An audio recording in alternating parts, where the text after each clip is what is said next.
బూడిద గుమ్మడికాయని దిష్టి తీసి గేరేసినట్టు గాని నన్ను రాజమండ్రి నుంచి హైదరాబాద్కు పార్సిల్ చేసేసాడు మీ బాయ్య. ఈ 4 గోడల మధ్య నలుగుపోతున్నావు.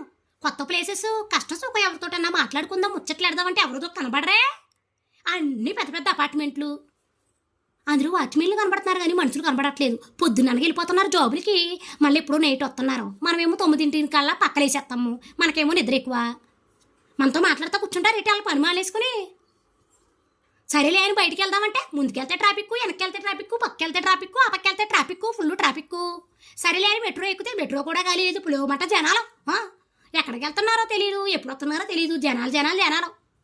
పోనా బుద్ధుడు బొమ్మ కాడి కన్నా వెళ్ళి ఆ బుద్ధుడితో నా బాధ చెప్పుకుందామంటే నువ్వు ఎంత మాట్లాడినా ఆయన నీతో మాట్లాడు అంటాడు మీ బాయ్య.